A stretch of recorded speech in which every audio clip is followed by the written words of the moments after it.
Hi friends, Sean Linda from Two Black Guys with Good Credit here. Whether you're running a nonprofit, a school, or a small business, Walmart Business is here to support your mission. They make it easy to order what you need, from tech and cleaning supplies to everyday essentials, all at low prices and with helpful tools like spend tracking and tax-exempt purchasing for eligible organizations. Because when your operations are smooth, your impact can be bigger. Visit business.walmart.com to get started. Hey, this is Adam Grant, host of TED's podcast, Rethinking with Adam Grant. Have you heard of Bill? It's the intelligent finance platform that uses AI to help you avoid costly errors and optimize cash flow. In fact, Bill reports that over 90 of the top 100 U.S. accounting firms trust them to manage, move, and maximize money, proven by over $1 trillion in secure transactions. Eliminate the friction and start scaling with the proven choice. Visit Bill.com/proven to talk with an expert about automating your business finances and get a $250 gift card as a thank you. That's Bill.com/proven.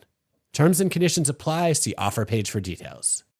There's one place for the newest drops in wellness and performance and the biggest sale of the year. It's The Drop by GNC, curating the best of what's new, handpicked by the pros who know what works. And right now, get it all, buy one, get one 50% off during the semi-annual Live Well sale.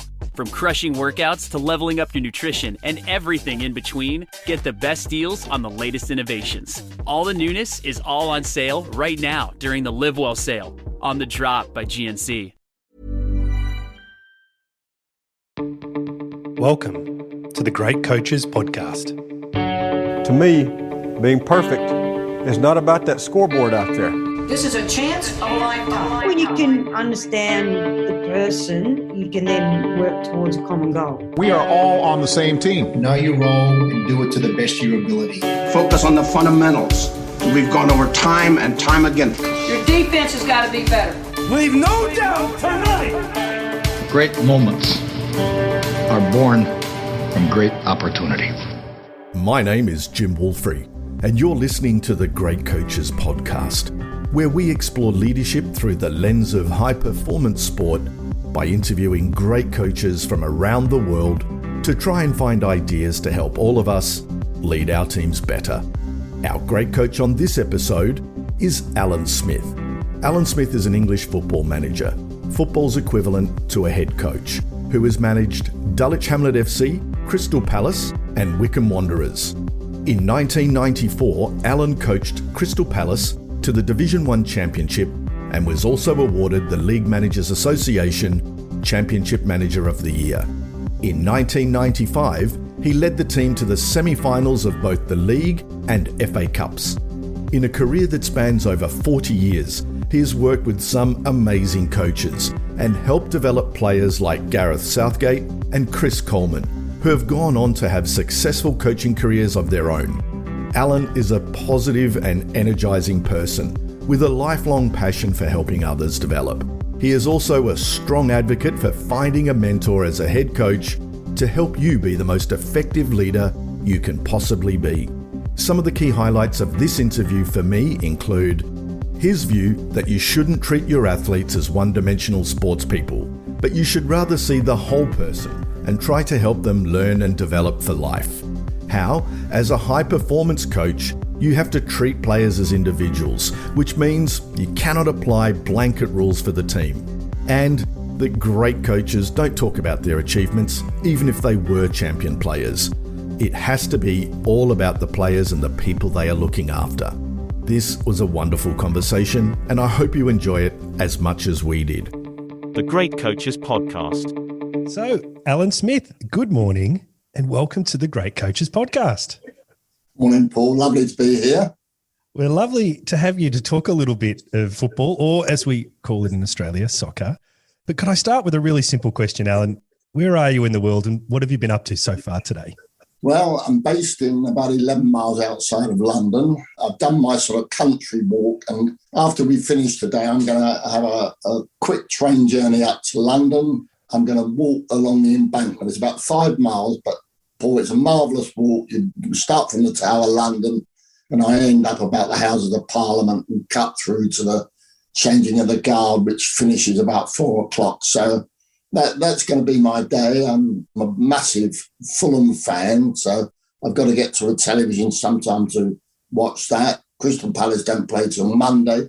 So it's a combination today of sport, fresh air, and just getting out and seeing whether we're getting out of this lockdown a little bit. Alan, it sounds fantastic. So I want to start by saying thanks for giving us a little bit of your time before you head off on an adventure that I'm very envious of, being locked down here in Prague. But Alan, I'd like to start, if I could, just by talking about some of the great coaches you've had experience with. I've heard interviews where you've talked about the admiration you've got for Dave Sexton and Dario Gradi, but you've also had firsthand experience with people like Alan Mullery, Steve Coppell, Martin O'Neill, Kevin Keegan. So just an easy question to begin with. What do you think the great coaches do differently? I think they've got all those people you've named who are actually quite big name players. And that doesn't, funny enough, Paul, make a good coach. I work with some so-called big names who still talk about themselves. And if you're a coach, you can't really do that. It's about the player and the people you're looking after. And I'd say the majority of those people got that. They understood. Steve Coppell and Kevin Keegan in particular were good at understanding the changing room, the mood. You can't just go out and turn up on 9 o'clock on a Monday and say, I'm going to coach ABC. You've got to get the mood of the group, and you've got to realise they're all different individuals. So I'd say out of that group you just mentioned, certainly Keegan, Martin O'Neill, Steve Coppell, who I worked with for 8 years, they understood the changing room and what was good on a particular day. Don't, as a coach, have a short-term and a long-term plan, but be prepared to alter it. And I think all of those guys could do that. They could get in the mind of the player. So I would like to just pick up on that, actually, because getting into the mind of the player is not an easy thing, particularly when players have got self-doubt or they're being disruptive. How have you found the best ways of actually penetrating that exterior and getting into the mind of an athlete? Well, I think quite often we find in sport and in life, really, the most talented people actually take a little bit more handling. They're different. You take it in people like cricket, and you go back to the Botham era, and you go into football with Gascoigne and Ian Wright, who we had at Palace. Ian was an incredibly talented player, but he was like a spring. And you had to treat him slightly differently to other people. And I think that's the biggest. What's good for one person might not be good for another. Now, I think there's certain principles you've got to keep to, Paul. Timekeeping, I think we've all got to know that 9 o'clock means 9 o'clock. Dress code, yeah, to a certain extent. I think if we're representing a company or a business, we want people to be a little bit more uniformed at certain times. But I think we've got to appreciate that when you're dealing with players or individuals, you've got to treat everybody differently and understand their mindset is different. So if I'm talking to my goalkeeper, am I going to be talking to him the same as my centre forward? Probably not. My goalkeeper's a more steady guy, maybe a little bit more sensitive. So as I've gone on with my coaching theories, I think I much prefer those one-on-one, one-on-two sessions rather than talking at the group. Never talk at the group. I think that's a problem. So my sort of advice would be try and pull people aside, have collective rules on timekeeping, and make those collective rules. Sometimes let the players make them. If it's for being late, they do the fines. They know the rules because they make them. You left school without passing any final exams or any qualifications, but you had this deep desire to get into sport. And I'd like to ask, where did that desire come from? I think I wasn't at that time going to be good at anything else. I was brought up in a rough part of Fulham, brought up in a place called North End Road Market, and you had to be pretty streetwise to live there. You had to be at the head of the game. There were a lot of rough parts of it. And my whole life was brought up by, at the age of 5, going to Fulham Football Club, watching it. Every night I trained in the Fulham Recreation Ground, which was up the road to where I lived, or we played street football. And at that time, all I wanted to do was play football. I had no real education. I had a really good PE master at school who was connected with Wimbledon Football Club. So my passion was to get into football. And it wasn't until I got into my late 20s that I realised I needed another qualification. And I actually worked for a company that was owned by the chairman of Wimbledon Football Club, a big firm of surveyors. And I qualified as a chartered surveyor. And so I'd gone from having no education to studying quite a lot because I'd had a car crash, which was totally my fault. And so I never wanted anybody to know I was a chartered surveyor. And if you think about it, Paul, I mean, I managed against Alex Ferguson on 6 or 7 occasions. And normally that's as tough as it gets. You know, I was the manager when Cantona got jumped in the crowd. But the point I'm going to make is you can't go into the players at half-time who are looking to you for help against Manchester United and say, guys, I can sort this out. I'm a chartered surveyor, don't worry. So I sort of shelved it, really. I really did not want to go back to that academic route. It got to the stage, when I got to about 55, I decided to come out. I thought, right, I'm coming out. I'm a chartered surveyor. So I use that every so often. But again, I think when I'm looking after players, I don't want them to be as one-dimensional as that. I want them to think outside the box and think you're not always going to be a sportsman. You're not always going to be a footballer. What else can I do? And some of the people I deal with now actually are very good off the field, can have sort of hold grown-up conversations. Well, your first 2 coaching positions were actually with non-league teams, Wimbledon and Dulwich Hamlet. And I read where you were reflecting on these experiences and you said, quote, I never thought it would prepare me for managing in the Premier League, but it actually did. What was it about those first experiences that did prepare you for the highest level? Look, I was so lucky. Out of all the famous people I've worked with, my first coaching job was at Wimbledon with a guy called Alan Batsford. And Paul, he was absolutely brilliant. He was as tough as nails. He used to go absolutely ballistic in the changing room. But he was organised, he had a structure. And what he believed in was fitness ruled. We used to train ridiculous hours. And without him, I really wouldn't have become what I did in the end. I mean, when we went to I lost his car keys once and he absolutely went ballistic.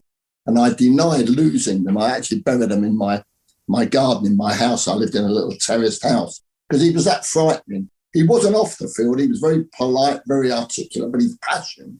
When we went to the cup final in 1990, I was the assistant manager. And I wrote him a note saying, Alan, if it wasn't for you, I'd never be here. You were the biggest influence I've had. P.S. Your car keys are in 101 Manor Way, Mitcham, if you want to go round there. So again, I sort of got back some glory. So that was really good for me, that experience. I worked with Dave Bassett, who was a player, but went on to be a coach. And then I went to Dulwich Hamlet. I was 29, Paul. You know, what did I know about coaching? I'd done all my coaching badges. I had to pay for them myself. I didn't have anybody subsidising me. I didn't have a club. But over that 4 years, I learned how to manage players, how to organise coaching sessions. And in my first year there, we won the championship. And what I love about it most of all is that every one of those players, bar one, a guy called Rodney Brooks, is still alive. We still meet up 2 or 3 times a year and have a beer, and we're on WhatsApp groups together. And I'm really proud of the fact that I coached them and managed them. It's a very famous non-league club in London that we all meet together, all of us, and we're good friends. And I think, I gave them a hard time when I was 29. I can remember that. I don't know, it was a cross between Brian Clough and Malcolm Allison, which is a little bit embarrassing to say. But they were really good. And I think that is another thing about coaching, is you bond with people. That's what you're there for as the coach.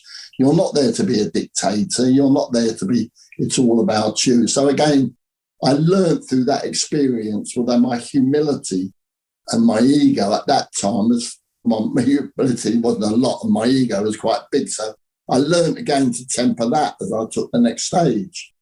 There's a great theme, Alan, that runs through your life, or at least all the research and articles I read about you, and it's your passion for player development. And, there's another great quote where I've got from you when you say, I didn't just look for people to be good at football. I wanted decent guys too. And your goal was that if you didn't make it in football, they'd go back into society and do well. But I imagine at the time, that idea was not very common. So how did you develop that philosophy? Well, I always say as a football manager, you're judged on one thing and one thing only. Do you win or do you lose? People just remember managers for winning and losing. And they say, oh, he's a bad manager, he's a good manager. As a coach, you're there for development. The winning and losing shouldn't be the end all and be all. And when I joined Crystal Palace in 1984, the youth system had been scrapped. They hadn't had a youth system for 2 years. And I found this whole deflated group of young kids of 16 and 17, not knowing where they were going, not knowing what they were going to do. And I had to lift them and say, look, even if we don't succeed as a footballer, we're going to be decent human beings. And when I look back, and I don't look back too much, Paul, there's too much to enjoy in life that is going on. And there's always new challenges with wanting to either mentor other people. But I do think that the players then, I look back at all the old team photographs and I can never find somebody I didn't get on with or that I didn't respect. And that through 84, 85, and then we go into 1990 to the cup final and the championship. All of them, if I bump into them in the street, have turned out really decent guys. The lovely thing is, if you take players at a young age, you can develop them. If you inherit people of 28, 29, you can still do that, and I did manage to do it, but it's much more difficult. So if you go in as the youth team coach, you have a real big influence on that person's where he's going to go up. And, I know one or two lads who I've coached now, very good solicitors in the city, a couple of them went into accountancy, and they saw the bigger picture. But if you're a coach, as a generalisation, you're not very well paid. Wherever you coach, people do it for the love. Some of these people you've interviewed in the past, you start off. So you've got to really give people a bit more than just saying, there's a ball, kick it from A to B. In your first year at Dulwich Hill, as you said a minute ago, you win the championship.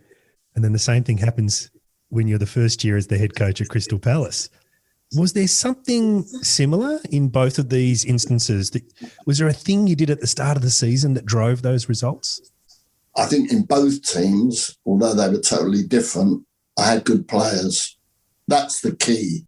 Selection is key when you're choosing people to work in an office, to work around the place. You've got to actually just have somebody that's on the same wavelength as you and can buy into your ideas. And at both Dulwich and Palace, I had that. I was incredibly strict on pre-season. We always had a tough pre-season. At Dulwich, we couldn't afford it, but we would go to a holiday camp. We'd go to a Butlins for a week and train. And the players had to take a week off their jobs. And at Palace, we spent most of our time. I'd always do a pre-season in Portugal. We do 10 days in an army barracks, which Paul was a killer. Even for me, it was a killer. When I see that bugle going off at 5 o'clock in the morning, and we trained with the Grenadier Guards up at Caterham. And we did that for a week, and it was a bit like a hot, cold shower. We do that for a week, and then we go to Portugal to the Algarve for 10 days. And I always thought that set my pattern for the season. Fitness, and if we had a good pre-season, if I go back to when I was the assistant manager, we had one pre-season where we went to South Africa just after apartheid, and our host was a guy called Johnny Byrne. He was an ex-player at Palace. Lovely, lovely man, gregarious and great character. But he loved a braai. He loved going out every night on the beer and having a wine. And that is not a good pre-season. Trust me, if you think it is, but it isn't. And it was very difficult being the first white team to go to South Africa to stop their hospitality. Whereas when I did the Portugal trips and the army camp, it was very disciplined. We got up at 6 o'clock in the morning, we trained, we got a rest. And so I think looking back, I think preparation is key. You don't just jump into the game. And I really sort of put great emphasis on, from the day we were back, the kit had to be bright, everybody had to be bright. I had to change the diets of players because, again, I was brought up in an era where when you finish training, you have pie and mash. And suddenly I'm trying to educate people, well, let's have pasta, let's have more water. And that was very much against what the English theory was about as a footballer. And, you know, if you look at some of the great Manchester United players, they just went out and played. They were Arsenal under George Graham. The players would go out drinking 2 or 3 clubs. But that culture, we had to change it a little bit, and it was very difficult. There's one place for the newest drops in wellness and performance, and the biggest sale of the year. It's The Drop by GNC, curating the best of what's new, handpicked by the pros who know what works. And right now, get it all, buy one, get one 50% off during the semi-annual Live Well sale. From crushing workouts to leveling up your nutrition and everything in between, get the best deals on the latest innovations. All the newness is all on sale right now during the Live Well sale on The Drop by GNC. When it comes to managing money, forget the hype and look at the results. Bill has $1 trillion of secure payments powering our bill pay tools. Instead of just moving money, Bill is powering the financial operations of nearly 500,000 customers. So stop the guesswork and start scaling with the proven choice. Ready to talk with an expert? Visit Bill.com/proven to get started. And grab a $250 gift card as a thank you. Terms and conditions apply. See offer page for details. One of your most famous players is, of course, Gareth Southgate. He writes about his experience with you in his book. He ends those couple of pages where he talks about you with the advice to find a mentor, a person that can be there for you when you need guidance. It must be so rewarding and wonderful to have someone of Gareth's stature talk about you so warmly and with such fond memories. But I'd like to ask, who were the mentors that helped you as a coach when you were moving along? Well, I didn't really, if I'm honest, have anybody of any great stature. People were much more ruthless in that period. There wasn't, people saw that as a weakness. If I'd have said when I was being brought on as a coach, I want a mentor, I think people would have thought that was quite strange. We were very macho. We were very much out there. Gareth talks about it in his book. People see us as we are now. They see you there. They see me. They see Jim. They see the self-confidence we seem to have. But actually, there's a lot of self-doubt in all of us. And I must say, I didn't really have anybody that mentored. You know, my father always came to games when I was manager at Dulwich, and I'd ask Dad a few things. Alan Batsford at Wimbledon, I wouldn't have asked because I thought he was a good coach and he was a good man, but he was quite austere. So I didn't have that benefit. The only benefit I had was I would go and watch people train. I would go and watch Dave Sexton when he was the manager at Chelsea, and I'd pick up his habits. They had a guy who ran their reserve team called Dario Gradi, who coached a lot of young players, and I'd watch him. But I didn't really have a mentor. It was pretty much a dog-eat-dog thing. And I'd go on the coaching courses, and we'd go to Lilleshall, and we'd go to places like that. And there'd be 500, 600 coaches there, some from big clubs, from Everton to other clubs. It was quite amazing.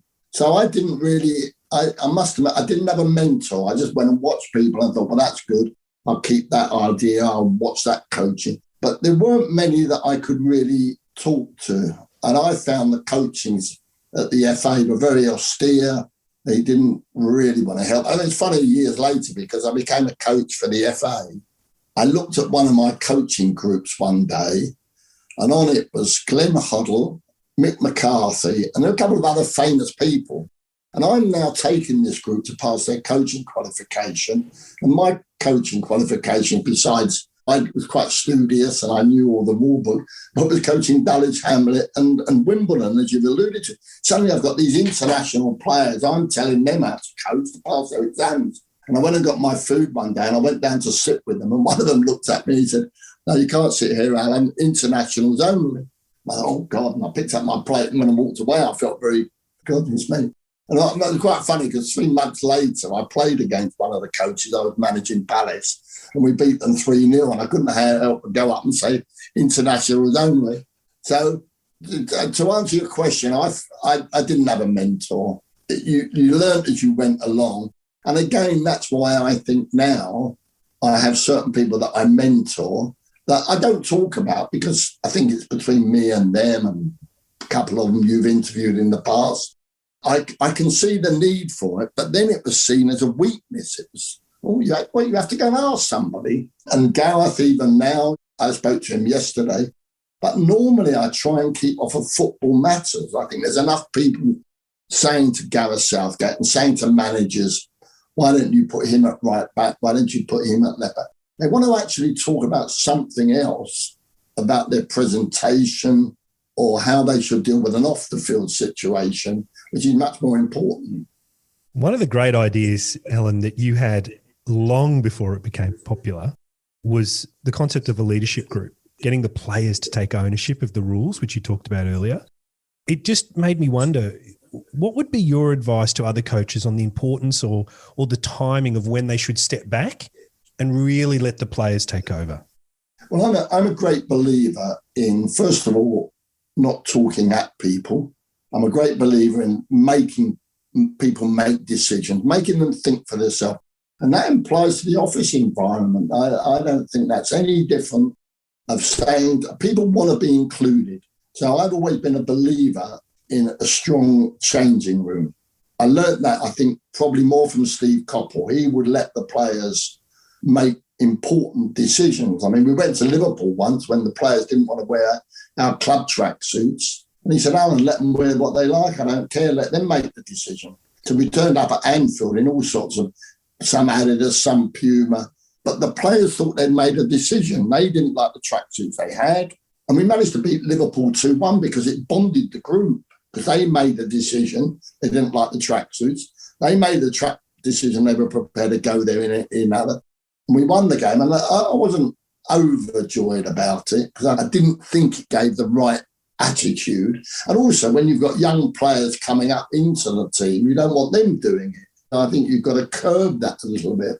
But we won the game 2-1. And I said to Steve, the tracksuits, the ones we should have worn, went missing. And I said to Steve after, well, what are we going to do about it? He said, Alan, what would we have given to beat Liverpool on Saturday? Would you give them £1,000, £10,000? I said, yeah, probably. He said, well, in that case, let's forget about the tracksuits. They made the decision. We won the game. Let's live by it.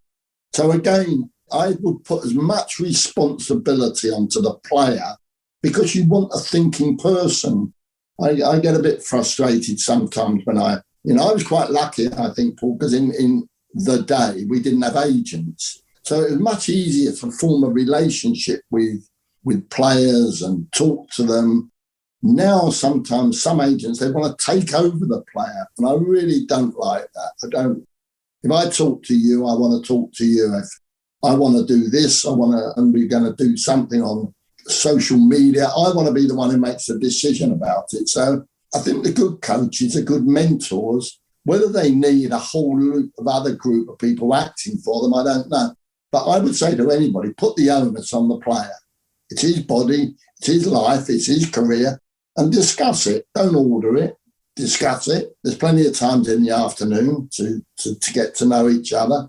So that would be my view anyway. You've talked a couple of times already about the importance of the changing room. I'd like to ask, what experience, or do you have any particular routines or methods that you have on dealing with disruptive players in the changing room? Get rid of them. As simple as that. I only had, in my time, one disruptive player who was an older player. He was 35. He was stuck in his ways. He was still in that era of wanting to go out drinking at lunchtime. And I just had to cut our losses very, very quickly. But I never had that as a generalisation. But I would say cut it out very, very quickly if it's there. Most people you can talk round, and if they see your point of view, fine. But if you've got one bad apple, it will spread very, very quickly. And that bad apple, by the way, isn't somebody that might have a different opinion to you or want to go about something differently. And I think, again, if you've got a strong group of people in your office, in your change room, they will change it themselves. I found quite often with Chris Coleman and Gareth Southgate, Richard Shaw, and I'm just naming three players, if there was a problem in the changing room, on something that had happened on the field. By the time I got into the changing room, they'd sorted it out. They were brutal. If somebody hadn't done their job or they'd conceded a free kick or they'd sorted it out. Again, I found that very much of being a Steve Coppell's assistant at Palace. The players were demanding there. Again, I'd use the word bear pit. And if players didn't perform, they knew. They didn't know from Steve and I. They knew from themselves. They sorted it out quickly. Alan, you went back to Fulham to start up their academy. And at the time, Kevin Keegan introduced you to the club chairman by saying, you wanted the best, now you got the best. That's an amazing endorsement from one of the greats. Well, that was Kevin, Paul. I mean, having Fired, he looked at me, he said, I never heard of you. Because Fired was in that. He went up to his big office at Harrods. He sat there. He got about 5 secretaries. The office was grandiose. So that was his way of testing me, but saying he never heard of me. Kevin just put his arm around me and said, look, you wanted the best, Mr. Chairman, I've got it. But Kevin was like that. If you upset him, woe betide you. He had incredibly high standards. His work rate was unbelievable. He'd get the 5 o'clock train down from Newcastle sometimes, be at the training ground. Very, very passionate. Whether he was always tactically aware, I wouldn't know. But he believed in passion and enthusiasm. For me, it was a lovely move because I'd been brought up in Fulham. I was a Fulham fan. To then go there with Fired owning the club and Keegan as manager and Ray Wilkins, who had played for me and played for England, it was a great experience. And again, I was able to start the academy from nothing. They didn't have an academy. Keegan allowed me to go and get the training ground. We paid for about £2 million for it. And it was probably one of the most enjoyable experiences I had because there was no pressure on winning games. I was just developing young players to wear the Fulham shirt, which was, for me, was brilliant as a kid who'd stood on the terraces. I've heard you talk about the fact that when you were at Fulham, you gave every new player a signed copy of the team's history. It made me wonder, actually, do you think a sense of history is important for the modern football coach or even the modern player? Well, personally, I do, but that's a little bit old school. I want the player to understand what he's representing, who he's representing. Fans spend a fortune on going to games, and I don't think some players, not all, just quite understand what it means to a football fan leading much a normal life. I'm not saying a humdrum. The disappointment if people don't play, and I think they should have. So what we did at Fulham was that we have something called Fulham's history. It goes right back to the great Johnny Haynes and when the club was being developed. And Kevin would sign each copy to the player. He never was bad on that. I mean, it's quite a lot, 200, 300. And he put to Kevin, do your best, etc. Ray Wilkins would sign it, and I would give it to the player. And then every so often we'd have a little forum, not to embarrass them, but just to ask them. So for me, look, the shirt means everything, and that's not me being sentimental about it. I just think it's too easy for players today to be in transit. At the moment, we at Fulham we've got 6 players on loan. I'm not 100% that really works for you. I think you need to know the company that you work for, who you're mixing with. So for me, it will be key. Whether it's key for the players, again, I just make it mandatory. This is the history of our club. So you left Fulham and you went back to Crystal Palace because you felt there was unfinished business, but you've been quite open talking about the fact that you didn't think it was a good decision and the chemistry wasn't right at the time. And it made me, just listening to you and hearing you and talk about chemistry, I wanted to ask you, what do you think the elements are of a good chemistry, and how would you advise someone to build one? Well, I think you've got that. It doesn't come overnight. I think with chemistry, it's a question of you all mixing together. I believe you don't have to be the best coach in the world if you don't get on with the other group. I think it's all understanding one's weaknesses, one's strengths within the group. Again, I've been very lucky with the coaching staff I've always had, and I was very loyal when I was a coach. It's sort of just getting back to the Palace situation. I mean, again, I was advised by Steve Coppell. Steve Coppell said to me, Alan, I wouldn't go back if I was you. I think it's a toxic situation there. He'd been the manager in pre-season. They'd lost all their games. And he said, I just think there's going to be a clash. And he was exactly right. So there was somebody that I really should have listened to. But to use your phrase, I thought I'd left there in unfortunate circumstances when before we got the sack, when we finished fourth from bottom of the newly formed Premiership. We'd been to 2 cup semi-finals. And I felt I could pick that up. But when I went through the door, so it just goes to show to me that you have to build a chemistry. It's not going to come overnight. And it certainly wasn't going to come overnight at Palace. But I'd say to in most clubs, be patient. Don't try and rush things. And if you don't think it's right for you, don't try and attempt to change it. That at that time, that was a toxic club. It was a toxic 10 months. I didn't enjoy it. And I'm sure fans didn't enjoy it. And also, I think it left a bit of a scar on me as well. You know, I was thinking, if I'm going to become like the people who are running it, all my beliefs started to go out the window.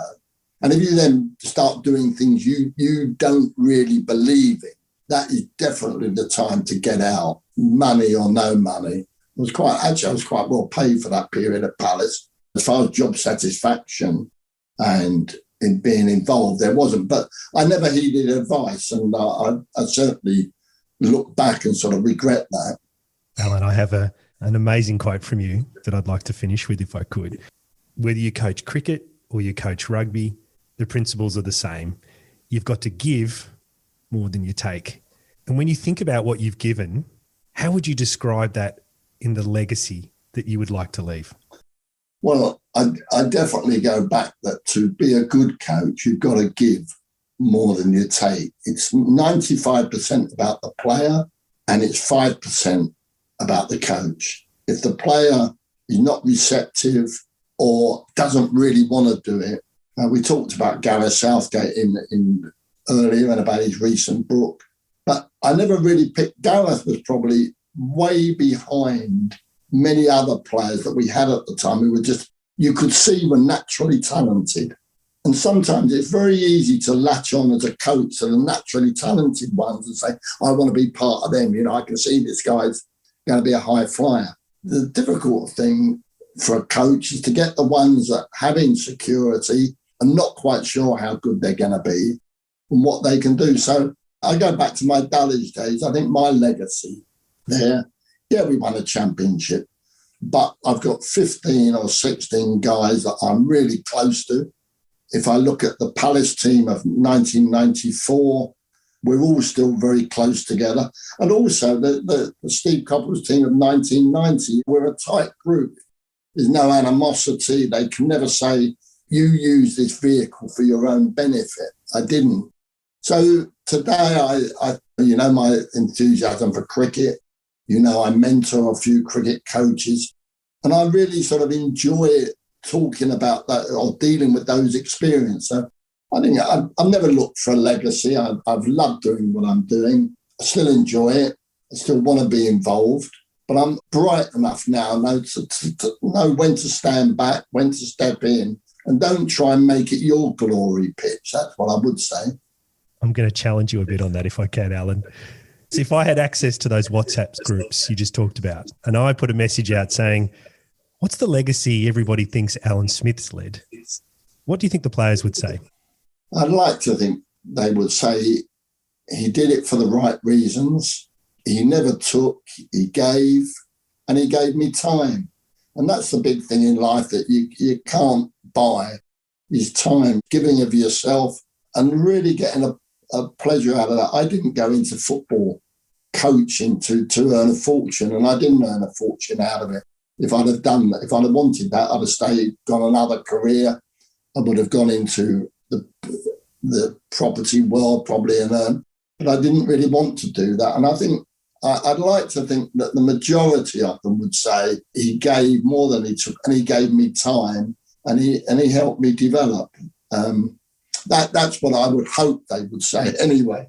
Alan Smith, it's been an absolute pleasure listening to you this morning. Thank you for sharing those wonderful stories with us and a lifetime's worth of advice. I appreciate it no end and wish you a happy Saturday. Yeah, and the same to you, Paul. It's been a pleasure and good luck to all of you. The Great Coaches Podcast.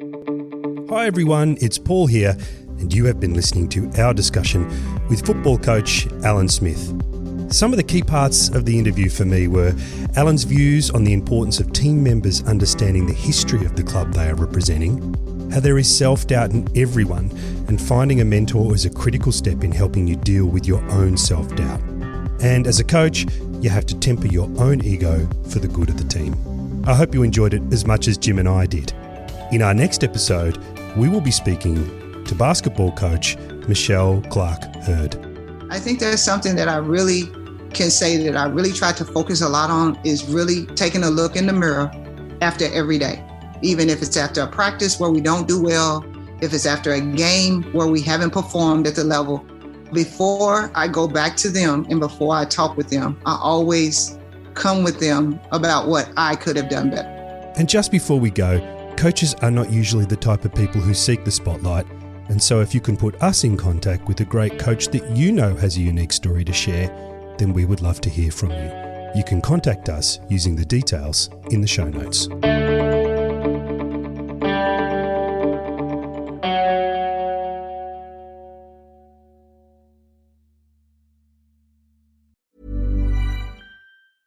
Hey, this is Adam Grant, host of TED's podcast, Rethinking with Adam Grant. Have you heard of Bill? It's the intelligent finance platform that uses AI to help you avoid costly errors and optimize cash flow. In fact, Bill reports that over 90 of the top 100 US accounting firms trust them to manage, move, and maximize money, proven by over $1 trillion in secure transactions. Eliminate the friction and start scaling with the proven choice. Visit Bill.com/proven to talk with an expert about automating your business finances and get a $250 gift card as a thank you. That's Bill.com/proven. Terms and conditions apply. See offer page for details. There's one place for the newest drops in wellness and performance and the biggest sale of the year. It's The Drop by GNC, curating the best of what's new, handpicked by the pros who know what works. And right now, get it all, buy one, get one 50% off during the semi-annual Live Well sale. From crushing workouts to leveling up your nutrition and everything in between, get the best deals on the latest innovations. All the newness is all on sale right now during the Live Well sale on The Drop by GNC. Parles-tu français? ¿Hablas español? Parli italiano? If you've used Babbel, you would. Babbel's conversation-based technique teaches you useful words and phrases to get you speaking quickly about the things you actually talk about in the real world. With lessons handcrafted by over 200 language experts and voiced by real native speakers, Babbel is like having a private tutor in your pocket. Start speaking with Babbel today. Get up to 55% off your Babbel subscription right now at babbel.com/acast. Spelled BABBEL.com/acast. Rules and restrictions may apply.